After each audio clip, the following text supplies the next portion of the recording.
Hey folks, I'm Rainiac. I'm joined by FreezingInferno.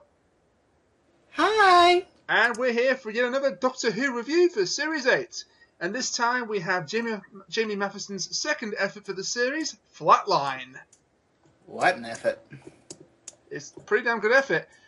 Spoiler warning, there are spoilers in the episode, so please do not watch this until you've seen it. Now that's out of the way, let's go straight into Flatline, and there's an awful lot to talk about.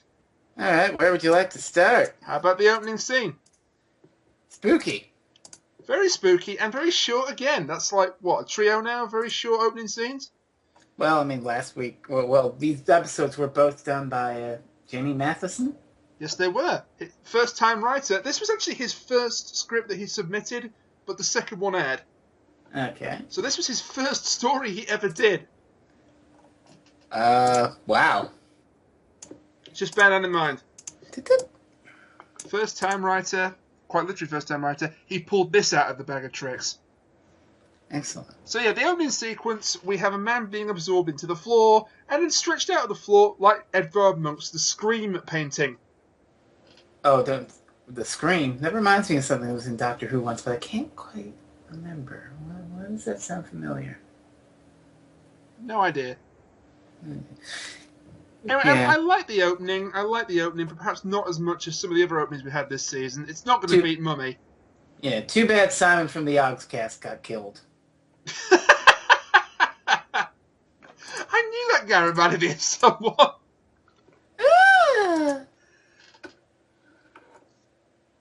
Okay, what do you want to talk about next then? Oh, well, let's talk about where we go from there. We get the title scene, and then we get Bristol. Yes, nice city. Although I've never personally been, I should probably change that sometime. Neither have I. How far is that from wherever the heck you are? A long way.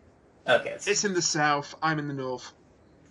Oh, I'm not going to make any jokes. I'll leave that up to you actual Brits to make jokes. I don't know how close it was to Reading, where I went to university, but it's a long way away from Blackpool. Reading, huh? Long way away from Blackpool. Anyway, the TARDIS arrives in Bristol. We have the classic revisited theme of the TARDIS not arriving where it should. Well, yeah, I mean... Is that the first time they've done this, actually, for this series? It might be. I mean, Capaldi's been really good about steering the thing. Deep Breath? No, Deep Breath was where he was supposed to be, where he crash-landed, but that doesn't really count. I think this is the first time they've done the whole, where we're supposed... No, sorry, listen. Listen? Yeah, when Clara's steering the TARDIS with her psychic ability and... Well, that's Clara. That's on Clara. Yeah, that's on Clara. That's on Clara. But it's... Alright, so it's the first time the Doctor makes the mistake. Anyway, he arrives in Bristol, and the TARDIS starts shrinking. Oh my. I should mention that I'm an old Who fanatic, and we actually had a plot where the TARDIS shrank way back in like 1964 with Planet of Giants. Okay. Which is a first Doctor story. I haven't seen it. Apparently it's okay. I thought you were going to bring up Legopolis. Oh, look, wait. Because I've heard people saying the way they separated Clara from the Doctor was similar to how they did it in Legopolis, but I have not seen Legopolis in a couple of years, so I don't really remember how it goes. Okay. Also, can I just throw a personal thing in here? When the Doctor is climbing out of the shrunken TARDIS for the first time, yep, I winced. I empathised with Peter Capaldi. Why? I'm 6'5". Oh. I was about to say, have you walked out of... Have you been crawling out of TARDISes? Not out of TARDISes, out of my car. Oh, You should see me trying to get out of my car when it's a very short space to get out of. It's hilarious, except for me. Is this like that one Simpsons gag with the very tall man It's driving? very much like that Simpsons gag with the very tall man. Are you making fun of the way I drive my automobile? Except I don't talk like that. Jesus. God. On the subject then of the shrinking TARDIS, now I've just torpedoed our credibility for this week. I thought the visual effects in the episode were very good throughout. Well, we'll get to... we'll get to these specific effects later. But anyway, yeah, the TARDIS is right, it shrinks. Then the Doctor does something very stupid and climbs back into it. Well, he's not going to leave his ship behind, now is he? But if it was shrinking when he landed the first time, what made him think it wouldn't continue to shrink? Maybe he thought, oh, I can get in there and fix this. He's been enough sci-fi to know where this is going, goddammit. I don't know. Well, anyway, he sends Clara off to do the investigative nonsense because something is sapping the dimensions from the TARDIS, which is a rather interesting concept. I mean, I like stories that play with the TARDIS as this weird entity. Well, Journey to the Center of the TARDIS kind of missed the mark, but I like the idea of that. But, I mean, you got stuff like, well, Legopolis, you mentioned, really does play with that. Then there's things like, God, what was that? The Time Monster sort of played with that, too. Those time and space shorts for Red Nose Day or Children in Need or whatever the heck it's called. And there's a bunch of other things, but they're going in one ear and going out the other, I'm afraid. Yeah. So playing around with the TARDIS and how it's dimensionally transcendental, it's fun. So something's leeching the exterior dimensions, not the interior. It's just shrinking the outside, but the inside's still bigger. Yeah, the whole point of it is that inside the TARDIS, it's all the same, as it always was. On the door, teeny tiny like a postage stamp. Oops. And so it leads to some rather interesting effects where we have a regular-sized Peter Capaldi inside a very tiny TARDIS. Oh boy. And for the most part, that's actually realised really well. His eye is very freaky, just popping out inside the window of the TARDIS. It's obviously a green screen effect, but green screen works. I mean, well, this is the digital age. Every goddamn thing in the world's going to be a digital... I mean, you've seen enough Classic Who to know that they've had some dodgy practical effects in the day. Yes, I've seen enough Classic Who, and in fact, I've seen enough new Doctor Who to see my share of dodgy effects. Oh my god. Tooth and claw. Actually, no, in fairness, the werewolf in Tooth and Claw wasn't that bad CGI. Anyway, basically what this all means then, from a purely plot point of view, is we've got a Doctor Light. Oh boy, we haven't had one of those in a while. Now, I've seen people complaining about this on the internet and on Twitter. Oh, yeah, now Clara gets to be the centre of attention again. Clara Who, yada, yada, yada. Well, wait a minute. People complaining on the internet? Surely you jest. I know, it's what a foreign concept, eh? What a novel idea. They are right. This is Clara Who. But you know where they're wrong? They're wrong because Clara Who is amazing. It's pretty damn good, isn't it? Yeah. And I have to say, I applaud the writer for the way in which he sets up the Doctor Light. In Blink, of course, we had the Doctor and Martha separated from the world, and we had a completely different character doing most of the legwork. In Turn Left, we killed off the Doctor. Love and Monsters was the Doctor Light, and that was... That's the one blot on the copybook. Well, he just really wasn't involved until the end. Every other Doctor Light has pretty much been great. Midnight's fantastic. That's a companion light. That's a companion light. Oh, right. Well, I equate the same, I guess. It's the sort of thing. Again, I don't think we've had a companion light since Matt Smith. Sorry, a Doctor Light since Matt Smith. Yeah. Was there a Doctor... Oh, Girl Awaited. Yeah, that's kind of Doctor Well, Light. that's half Doctor Light, and that was also a really great episode. Anyway, yeah, we have our Doctor Light We episode are really for the going series. off tangent here. That's... What else is new? Anyway, long story short, Clara has to assume the role of the Doctor. And she does a damn fine good job. And she's damn good at it, yes! So you want to talk supporting characters, Annie? Well, this is a major weakness of the episode for me, is that the supporting cast aren't much to write home about, but we can talk about it. They're okay, I suppose. The main bulk of the supporting cast are basically red shirts.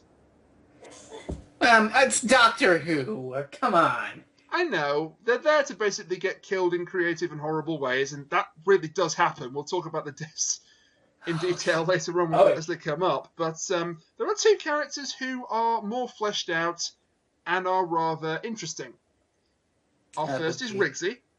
Oh, Rigsy, the graffiti artist who's on community service. The Banksy of Bristol, we should call him. The Banksy of Bristol. I like that. That's good. Actually, does Banksy come from Bristol? I have no idea. I don't... Do you know who Banksy is? I know who Banksy is, but I don't know if he comes from Bristol. What the fucking hang the hell on. I'm gonna find this out live, but you keep The talking. whole point of Rigsy is that he is basically the companion for the companion. He acts as Clara's companion. Oh my god, he is from Bristol. He is from Bristol, so that's why Rigsy's in the episode. Then he's a very veiled attempt to put Banksy in the episode. Jesus Christ. Anyway, Rigsy is a graffiti artist, but he seems to mean well. I think he's just bored rather than destroying property. He's just a graffiti guy. He likes drawing. He likes putting art on walls. He's just a graffiti guy, but he's a decent enough character, played by Joyvan Wade, I believe, who I don't know what he was in. I don't know who that is. Neither do I. He's Rigsy, that's all I know him from. Is this episode. There is one thing about Rigsy I didn't really get, which I'll talk about when that moment happens. Okay. The other supporting character, oh boy. Fenton? Oh, Jesus Christ. That really is his name, though. I didn't do that for a joke. His name is Fenton. God damn it. And unlike the dog, he is completely unlikable in every respect. He's basically, Solomon from Dinosaurs on a Spaceship. He's just an old crotchety asshole. That's pretty much it. He doesn't actually kill anybody. Oh, no. But he's not a likable character in any regard. No. He's mean to his charges in the community. What is it? A community service payback scheme. Thank you. Oh, okay. And when one of them gets killed, he's just like, oh well. And psychic paper doesn't work on him. Yeah, he has a very lack of imagination. That actually made me think that he was going to be working with the monsters just because, oh, that's a clue. Yeah, I thought he might be sort of secretly a villain. Yeah, thanks, Moth Hat. You got me looking over my shoulder at every goddamn thing now. I was thinking, why is this old asshole part of the alien scheme? Oof. It turned out he wasn't. He was another potential victim. He's just an old asshole. There you go. I think a lot of people were upset he didn't die, but that's the point. Well, the point is that sometimes the good people don't survive. Well, then again, we don't really know enough about the red shirts to really know if they were good people. All right, but they don't come across as terrible people. Let's put it that way. Yeah, they're not assholes on screen, so we can just assume they're good people, I guess. I mean, it's not the first time we've had an asshole you've been wanting him to die in an episode, and he actually survives and thrives. The rich guy from Voyage of the Damned. Oh boy. Fenton's a little bit like that, but not in terms of character, but in terms of role. Yeah. You think, oh, he's going to either redeem himself and get killed, or he's going to do something terrible and get killed in the process. Never happens. He does do something kind of terrible that screws up things for a bit, but we'll get to that. He was well played by Christopher Fairbanks, though. Now, that's the thing. I shouldn't be shocked that this guy's an asshole, because the actor that's playing him plays complete dicks all the time. Okay, it's just if you see Christopher Fairbanks in a... Is it Fairbank or Fairbanks? I'm not entirely sure. But if you see this man's name in the credits of a TV series or a movie, chances are he's going to be a complete dickwad. Oh, gosh. Next you'll tell me that if you see Peter Capaldi in something, he's going to be angry and sweary a lot. Fair point. So those are our supporting cast members that are of note. But as I say, I think that's a weakness of the episode. But Clara is definitely not a weakness of the episode. Well, there's one thing that I took objection to with Clara. I don't know if we want to get to it yet or not. Well, just put it in when you think it's appropriate. I guess whenever we're talking about Clara as a whole in the episode, because it does feed back to stuff. Can I just point out that I think Jenna Coleman has made every person jealous in the nation in this episode, because she got to say the "I'm the Doctor" line. Okay. And use the Sonic, and use the psychic paper. As I say, it's almost like she became the Doctor for an episode. I've got a Sonic right here. It's a Wii remote, but it's Sonic. No, the actual Sonic.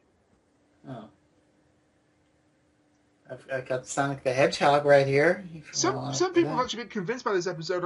This is kind of a great byproduct that's come out of this story, is that because of her performance as the quote-unquote Doctor, people now think that a female Doctor could work in the future.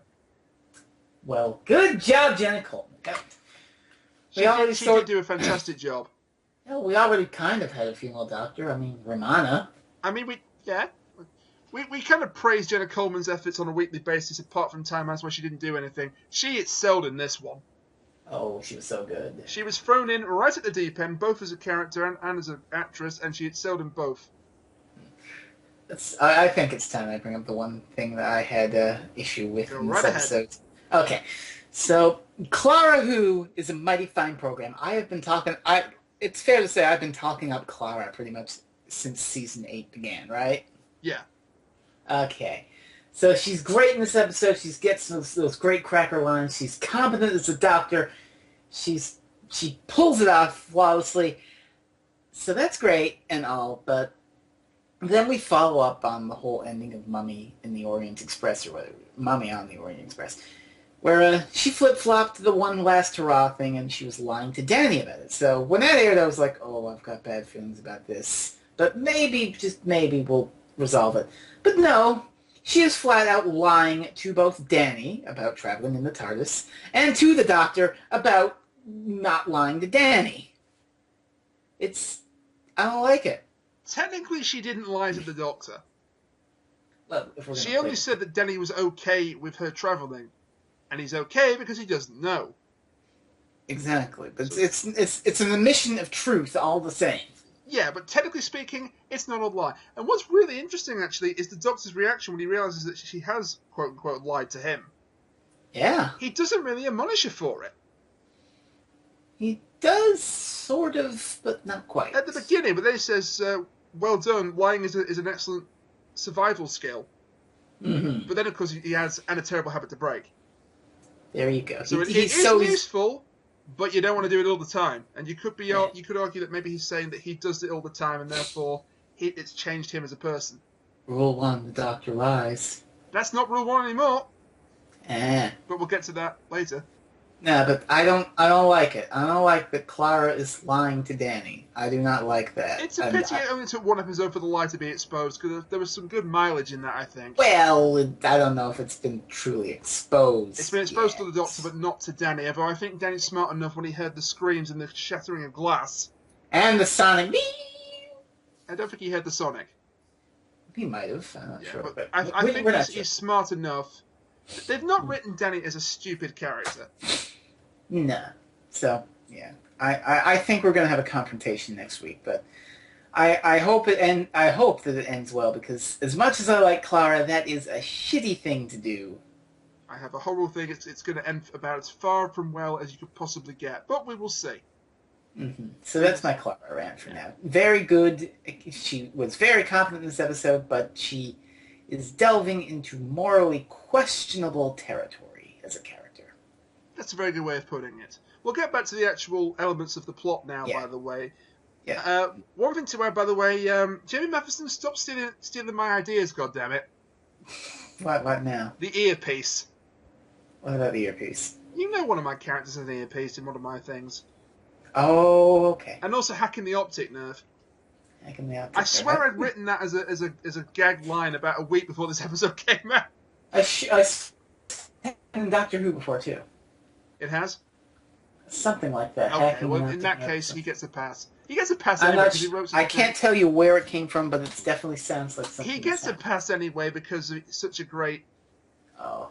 Are we going to talk about the monsters? We're going to talk about the monsters when they come up, because, as I said, we're going through the plot. We're going through plot summary. Riggsy is sort of recruited as a temporary companion for Clara. Mm-hmm. Or as the Doctor refers to him, local knowledge. You mean pudding brain? Oh, fluorescent. That's fluorescent pudding brain to you. Yes, that's Planet of the Pudding Brains. Riggsy doesn't really have that much depth as a character. I like him.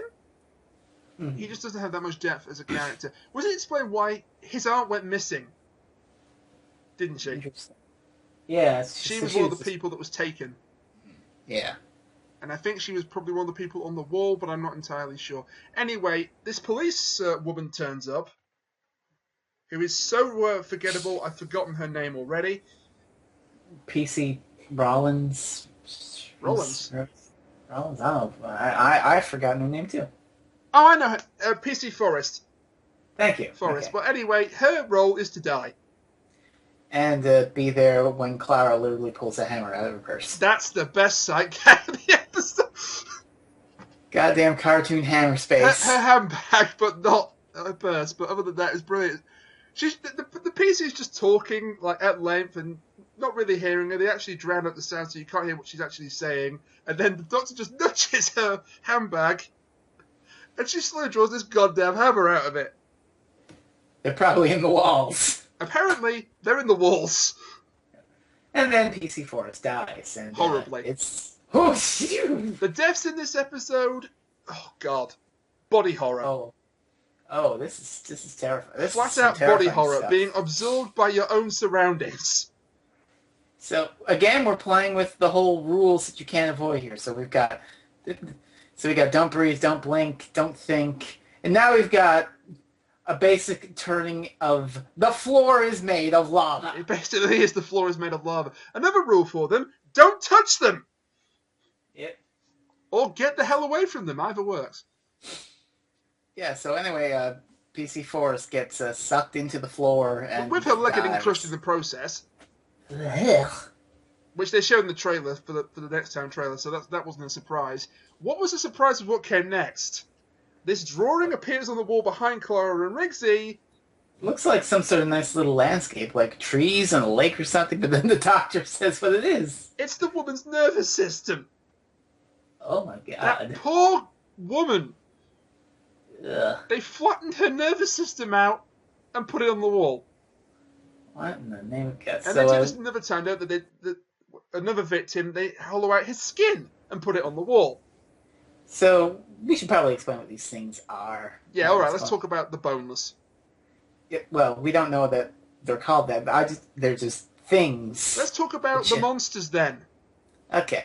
They're really, really scary, and they live in 2 dimensions, and they're probably studying people by pulling them into their dimension and killing them in the process. Is it fair to say this was like Fear Her done properly? I've heard that comparison bandied about. We can say it, yes. With the drawings coming to life and attacking people? Yes. And they're, Chloe Webber can't act. I'm so tempted to bleep out all of that. But I won't for the sake of the review. Also, a lot of clever visual concepts. Mathieson's got a lot of imagination as a writer. Oh yeah. There was just so much clever stuff in this writing of this episode. Like the things taking the door handle and making it just a drawing on the door so Clara and Riggsy couldn't escape. Completely flattening it. That's really. But they do escape by the aid of a convenient thing hanging off the ceiling. Clara came in like a wrecking ball. Damn it! I was so hoping you weren't going to reference that. I have to. Making bad puns is my job. You did not have to. At no point were you obligated to make that pun. Yes, I was. Furious, I was obligated to totally make a bad pun. You know it. I know it. We all know it. You've already touched on Danny's phone call where she flat out lies to him again, so we don't need to touch on that second time. And it's a little awkward because she's just like, yeah. Riggsy returns to his gang of community people. Fenton tells him he's on report. Jesus Christ, Fenton. And then it's Fenton. Oh, Jesus God. And then we realize that they were hiding on the walls the entire time. They were in the walls, using the dead as camouflage. Again, creepy as hell. The call was coming from inside the house. Creepy as hell. Very creepy. And we get another good sight gag where the Doctor's hand appears out of the handbag and goes, Clara, over there, the mural! Beautiful. I laughed so hard at that point. Oh my God. And then kind of stopped laughing when What's-His-Face got sucked into the wall and killed. Some guy got sucked into the wall, and then the painting, and then the drawings turn around and they start coming out of the walls and crawling towards them like a scary ink, and well, everyone runs. Yes. As you do in a Doctor Who episode, if something deadly is coming towards you, you better run. It's like that one sketch that I have on one of my 80s Doctor Who sets. It's a Lenny Henry sketch where it's like, oh, it's time to do that thing that we always do. Run up and down lots of corridors. That's the one. That's a pretty great sketch. Catch us. Do you want me to link that?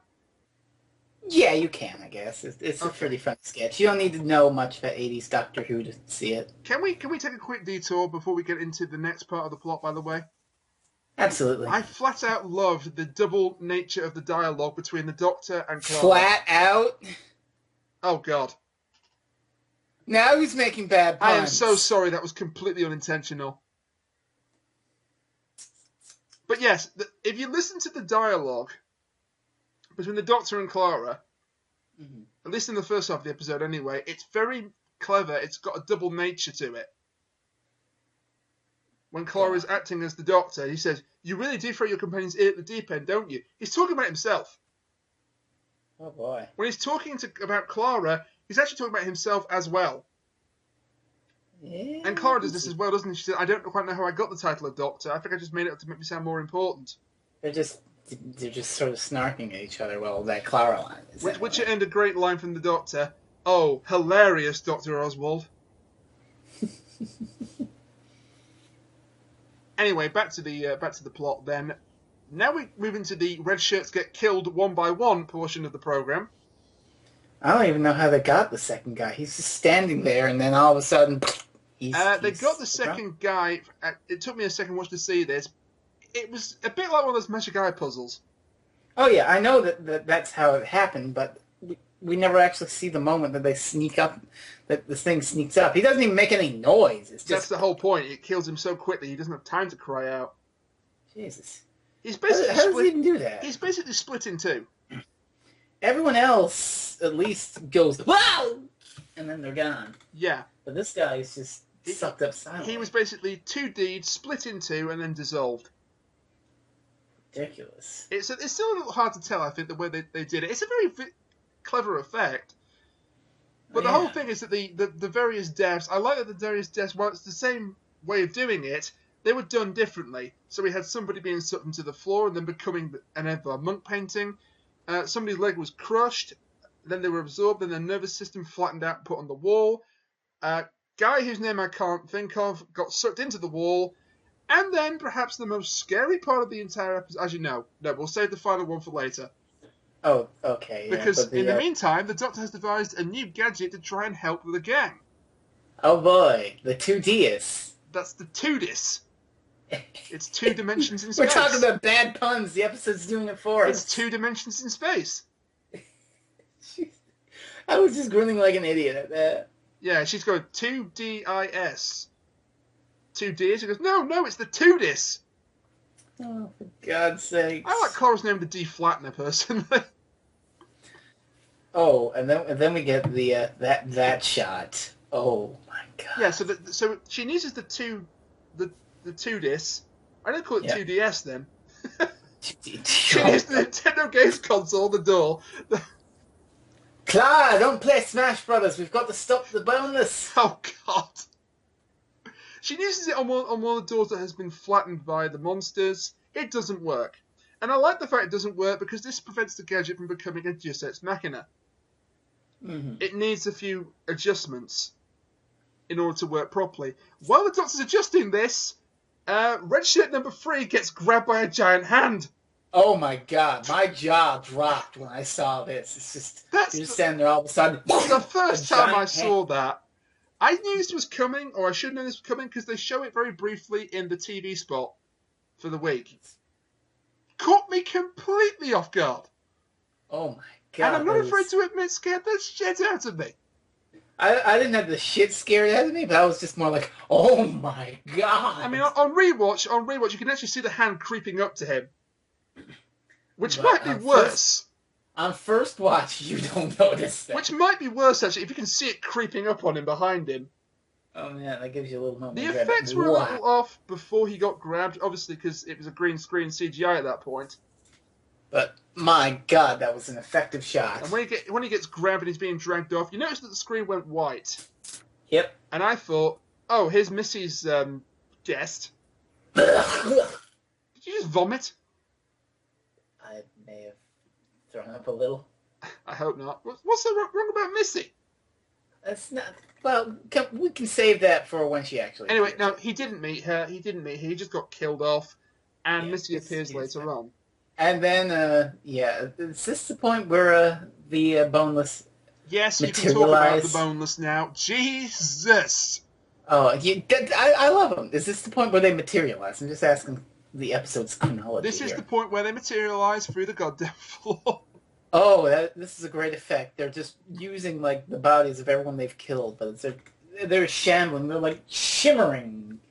There's just something wrong about The them. dimensional zombies. Yeah. Such a Oh, creative monster. it's great. Such And a well, creative monster. I can talk more about the boneless when we get to the climax of the episode and what I love about them so much. About the boneless, I do believe that these are the weeping angels of this series in terms of a very creative monster. That's fair. So let's hope they don't get diluted like the angels did. Oh man, They've ruined them. Oh no, I can't take them seriously anymore. I'll keep that comparison in mind when I do my talk about the boneless. Do you know how the boneless were created? Just on a behind-the-scenes thing. I do not. They put the actors on a moving, rotating platform. Mm-hmm. They had a load of cameras set up, like 3D imaging cameras, all around them, and they built up a 3D image in the computer. Okay. It wasn't unlike the rendering they do for video games. Okay. A bit like, I don't know, Donkey Kong Country, for example. Oh, that's a game that we don't like. Except less 3D and less sort of smooth and polished.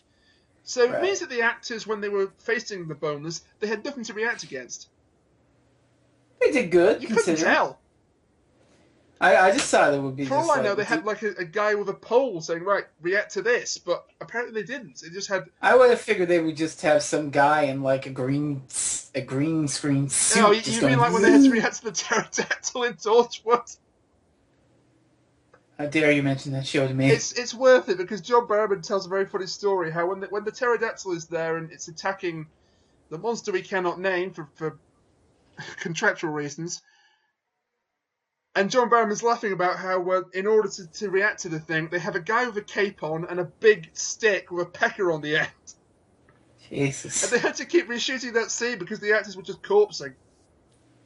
Of course they were. As far as I can tell in this case, there was nothing to react to, so they did a very good job. You got the feel of their fear that they were going to be killed by these things. Mm. But they get away from the boneless the first time. The Tudis works again. What? The Tudis works again. The Tudis works. Because he's made the adjustments, and it can also very effectively reflatten things. But what we also learn in this scene is that the boneless can have increased their power, and they can shoot magic red lightning to flatten things. Can I just say, that is the Cyberman upgrading gimmick done right. That's you mean like from Nightmare? Because it didn't come right the hell out of nowhere, and it didn't make them invincible. Yeah. It just made them more of a threat. Neil Gaiman, I love you, but I don't understand what that was. Yes. Anyway, Fenton then does something completely reprehensible. What? Really? No way. Why don't you talk a little bit about what that thing is? Oh, he's like arguing with Rigsby or something, and he accidentally smacks the TARDIS down a hole. Did you call him Rigsby? Rigsy. Rigsby, Rigsby is the landlord from Rising Damp. Okay. So we're just crossing over at this point. We're running into other shows. I can't help it, you just mentioned Rigsby. Anyway, yeah, he drops the TARDIS down a hole. It seemed out of character for Fenton. Why was he wanting the TARDIS in the first place? I don't even know what he was doing. I think it was just like an accidental slap or whatever. Give me that machine! and then it just falls off. Oh, There's a struggle ridiculous. between him, Rigsy, and Clara, and the TARDIS gets thrown down a hole as a result, as you've said. Which makes the situation about 10 times, but you know what? That's perfectly in character for Fenton. Never mind. Oh yeah, good job, Fenton. You did great. But it does lead to another one of the great sight gags of the episode. Oh my god! Speaking of things, so the Doctor, the TARDIS lands on the train tracks, and there's a train coming, which is a one nitpick that won't make sense in the bit, but that's for later. But anyway, a train's coming. The shields in the TARDIS are broken because the boneless keeps siphoning power. So he has to move the TARDIS, but he doesn't even have enough power to heat up a cup of tea. So Clara says, "Move the TARDIS, Adam's family." which leads to the Doctor poking his hand out of the TARDIS door and crawling it along the train track to get away. And it really is as brilliant as he makes it sound, people. Oh, it's great. I mean, I didn't realise the Doctor was an Addams Family fan. And he gets it off the train tracks. Capaldi does a stupid little dance, and that makes the TARDIS fall back over on the tracks. Is that what made it fall over? Or did it just fall over due to the train? Well, it could be either, but I like to think that the dance did it because he's just gloating. The dance is great. He's got this big goofy smile on his face. It's like, yeah, I did it, and then, oh crap. Yep, he does something, but we think he's gone. But nah, it's okay. Also, if you listen closely, cloister bell. Oh yeah, there you go. When it falls back onto the track the second time after he appears to have saved it, we get an actual, real reason to have the cloister bell. There you go, James. So that's a nice bit of continuity. Another nice bit of continuity, and maybe a reference to another company. The train has A113 on it. What's that? That's a reference to Pixar. Okay. Well, it may be, because they include it in their movies as a running gag. It could be a coincidence. I have no actual evidence to suggest this was them doing a tribute to Pixar, but it suggests to me it could be. Anyway, you said that he does a thing to get out of it. Yeah, he does the thing. Well, we don't know that because we've got that tension because, oh no, the Doctor... But they actually activated siege mode of the TARDIS, which I don't know if that's ever been a thing that happened before. It isn't, and it does bring up a slight problem in continuity. Okay, go ahead. So the TARDIS, as you say, he reaches for a lever that we've not seen before. Yep. Or if we have seen it before, he's never pulled it. And there's a couple of minutes of, did he survive or did he not? Obviously he survived because he's Doctor Who, and this is not a series finale. But it turns out he's activated siege mode, which turns it into a cube. Cube. A cube filled with Gallifreyan writing. Well, covered by Gallifreyan writing. Kind of looks like the Pandora Cup. It looks like the Pandora Cup, but more to the point, it also looks like those Gallifreyan cubes from the Doctor's wife. Mm-hmm. Okay. Is it possible they reused the prop? Could have. Because they've already reused the space suit from Bowie Base 1. Well, Austin's in it in Listen. Who knows? And anyway, for some stupid reason, they didn't take off the Century Base 6 decals, making it even more obvious. Is that your continuity problem? That's one of them. That's one of them. But the second one is even worse. So, according to Doctor Who Extra, Mathieson says this is what the TARDIS looks like when the chameleon circuit is turned off. Didn't we see a TARDIS with the chameleon circuit turned off already? Yeah, name of the Doctor. The name of the Doctor. And it's a big, large metal cylinder. Yeah, well, But with a little lateral thinking, both these ideas can actually be right. Yeah, So it could be that it says, right, that's the default TARDIS mode, but that could just be what the standard setting for a TARDIS is, and siege mode is the default. Well done. I like how you're able to point out a problem and then rationalize it with your own logic. I'm proud of you. I'm learning from you. Another thing about Name of the Doctor, I'm disappointed that wasn't referenced a little bit. How so? Because we had a size leak in that episode. Oh, that's true. Where the TARDIS grew to enormous size, and I thought maybe it was a reverse leak. Yeah, I just thought maybe he could mention it in a brief bit of dialogue, like the TARDIS changing size is nothing new. You remember trends a little, Clara? Yeah. No, she doesn't. Oh, yeah, well, it was a confusing day for all involved. We still don't properly know how the Doctor and Clara got out of his own time stream. We probably never will. Chalk that up to the the ever-growing list of things we'll never find out about how they got out of it. Right up there with Madame Kavarian.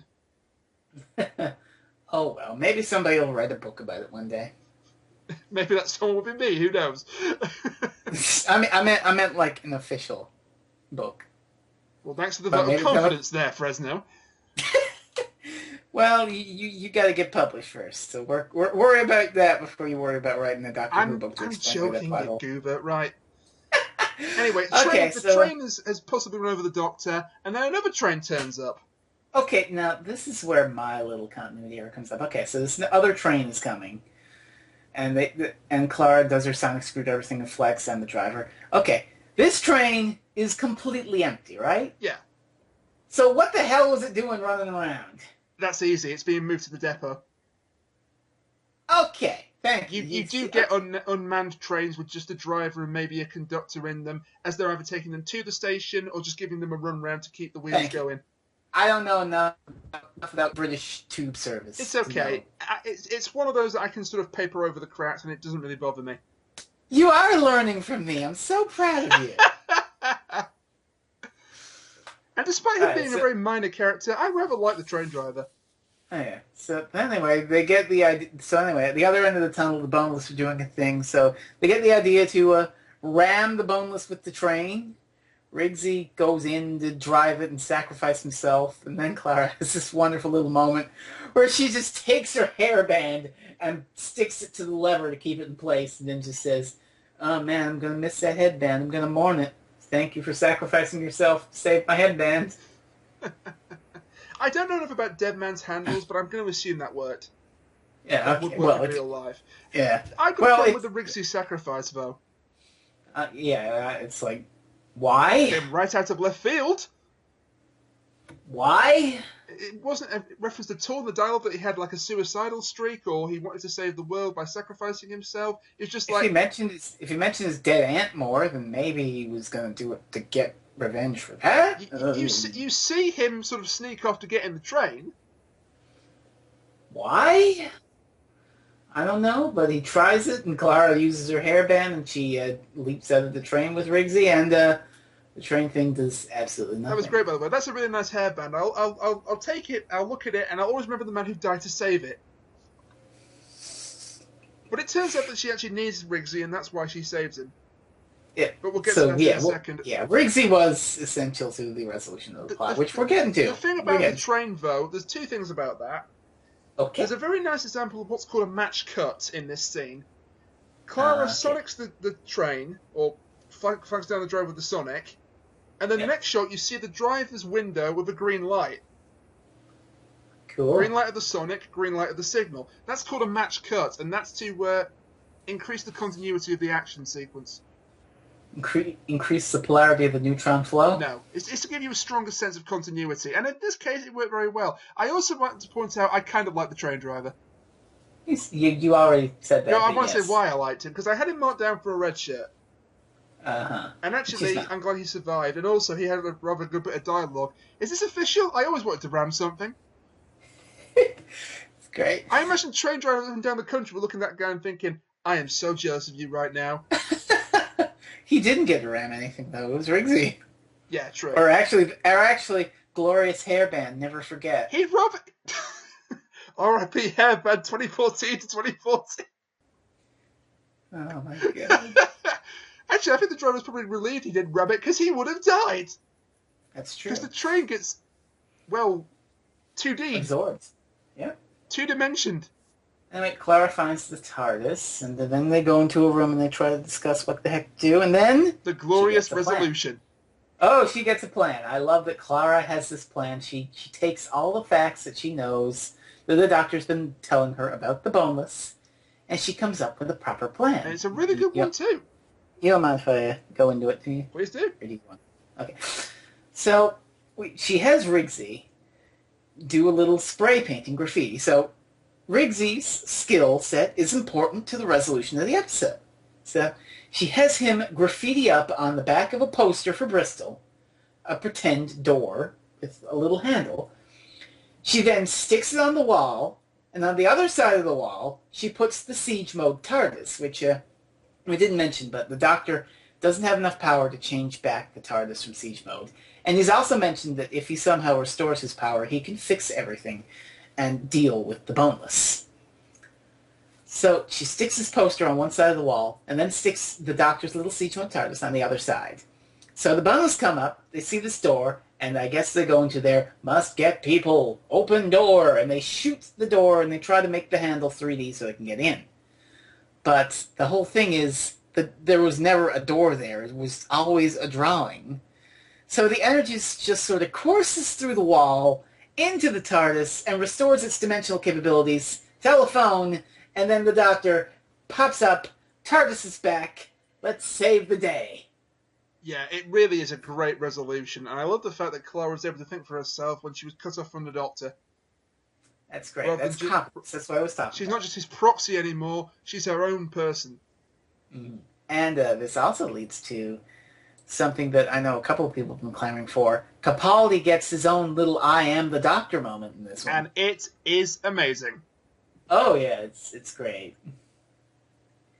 He's the man the monsters are afraid of. Brilliant description for the Doctor. The man. No, sorry. He's the man that stops the monsters. Okay, the man that stops the monsters. It's the same thing.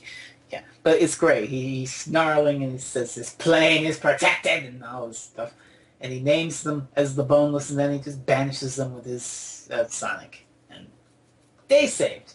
It's taken us 9 episodes to get an epic speech. Ooh. Also, now I can say what I really loved about the Boneless. And it's something that I'm hoping that... Well, you mentioned the whole Weeping Angels. How in their first appearance they were really scary, but over time they got diluted and lost sort of their luster. Yep. Okay. The Boneless had the same sort of thing going here. The main thing I like about them is their ambiguity. We never know what they want. They do these bad things, and we never know if they were actually, just had good intentions or if they were actively trying to take over the world and kill all humans. We never know. They are basically a cosmic horror from another universe. And we never know what the deal with them is. And I love that ambiguity in my Doctor Who. I just love that. And I know how much you love your nameless eldritch horrors, so yeah. Yes! So, to me, as great as the Boneless were, just leave them be. Don't bring them back. Don't bring them back? Just have them as a thing that existed in this episode that were a scary thing that we don't know anything about. This is also what I was clamoring for, was listen to. I do not want to know what the hell was under that bedsheet. I never wanted to know that. I'm not so sure about that, but that was something you and Kachuri discussed at length for Listen. Oh, yeah. They have set up a possible return for the Boneless if they want to. I'm not saying they have to, I'd rather they didn't. But when he said somebody may even survive the trip, that's to give them an out if they want to bring the Boneless back. I personally don't think they will. I don't want them to. And less is more, and I'm fine with that. They've made more of an impact in 5 minutes than some monsters do for an entire series. Yeah. So just leave it at that. Yeah. And another thing about the Doctor's speech, I love how he says, I tried to be reasonable, I tried to talk to you. You did. There's just so much like the Doctor, and you just don't care. You are monsters. They kept killing. So he can take the moral high ground before he has to step in and do the thing. The man who'd rather not. You saw that in Family of Blood. He treats the family terribly, but only because he has to.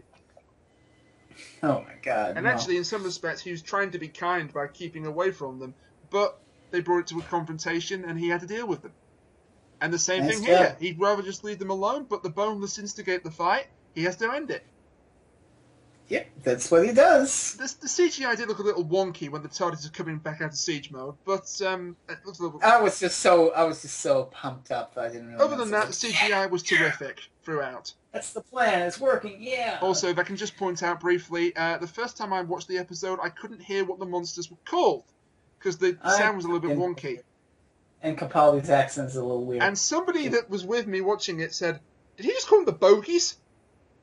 The buggards. And I thought that was hilarious. I heard the bogus, which sort of works because they were wearing the dead-like camouflage, so they were. I didn't really know. I don't really know what I heard my first time. It's a bit too blunt for my liking.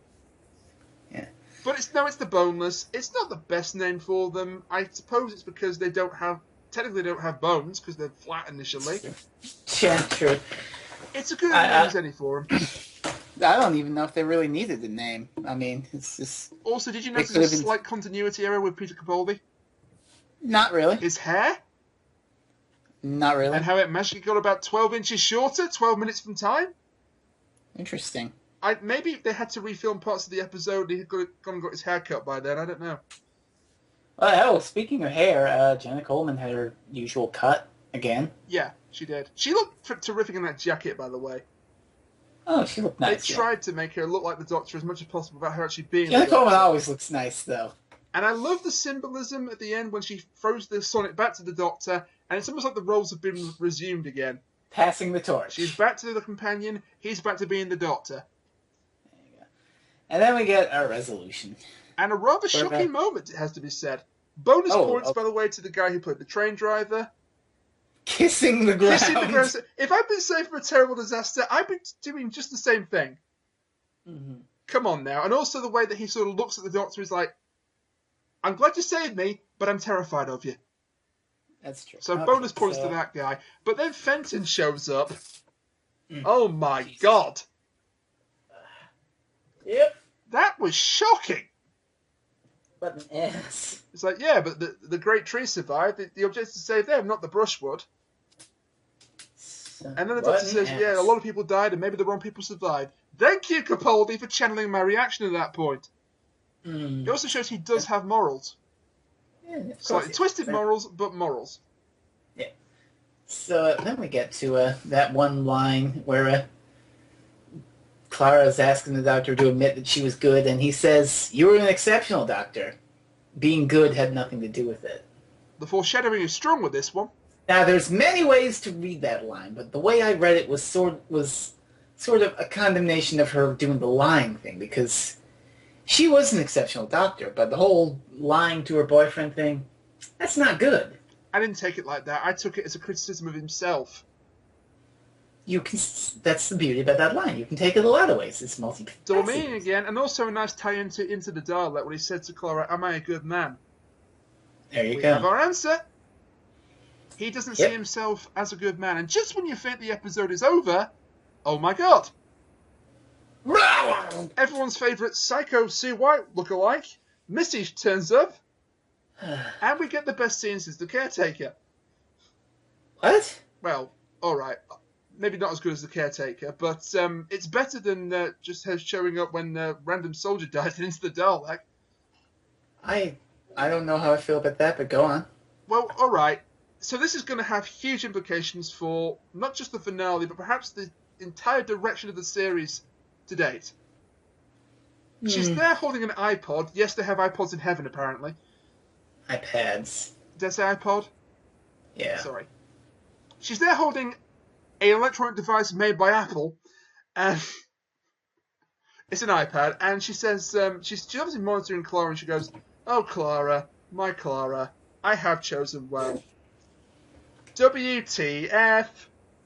Oy. Where the hell is that going? What has she chosen her for?" That's the point. That where the hell is that going? We don't know. Why has she... There's no goddamn way we can ever predict it. Why is she it's basically just... Why is she using the 11th Doctor's My Clara line? Kachiri had a theory, and I'm not going to go into the whole thing because I think that will steal his thunder, because if he comes back for the finale and he turns out to be right, we need to give this man all the praise in the world. Oh my God, you think that's actually going to hold weight? If that happens, I will give him all the praise in the world. Basically, without going into spoilers, he thinks that the My Clara thing is not a coincidence, and Missy is directly connected to the 11th Doctor's exit. Okay. That's all we can say. Kuchiri's theory, I will give him... Kuchiri, sweetie, I'm going to give you credit for coming up with something original and unique. It's pretty inventive, but there's no way in hell that shit's going to happen. I will eat my hat if it does happen and admit to it and eat crow. We will get him to divulge his theory when the time comes, but I think for now it's too much of a spoiler, just on the off chance he is right. Also, any more confirmations if we needed it that Missy is the woman in the shop. Okay, yeah. Okay. She has been bringing Clara and the Doctor together for something. Also means, by the way, that she saved the Time Lords. Oh my God. And she also saved the Doctor, so that was Misty all behind that, maybe. We'll find that out in the finale, no doubt. Well, actually, knowing Moffat, we may not. Oh, so can I just touch on the Missy thing? Okay, I'm having you say that we got the little confirmation of the woman in the shop thing. That softens me a little. It does give a little more of a wrinkle to the mystery, but at the same time, you know how I feel that... Okay, this whole overarching mystery thing over the season is just old hat at this point, okay? Okay, I don't know if Mathieson wrote this in or if it was just a little ad-lib at the end by Moffat, but you can't keep doing this. You can't just keep shoving a thing in your face saying, "Ooh, something's going to happen in the finale, but you don't know what it is. Have fun speculating." Boop, boop, boop, I am getting fed up of him doing this. I'm just a little tired of it at this point, so that's how I react. I'll take some flack for saying this. I really did prefer the Russell T Davies style plot arc. It's just a little buzzword that It's a that pops little up. bit easier to digest. One last thing before we wrap up then. Kat still thinks this was out of continuity, this was out of sequence. Because you know Oh yes, her whole she thing had. about how Kill the Moon should have been the 10th episode. And Uh-huh. how they should have restructured the episodes so that Clara's blow up made more sense.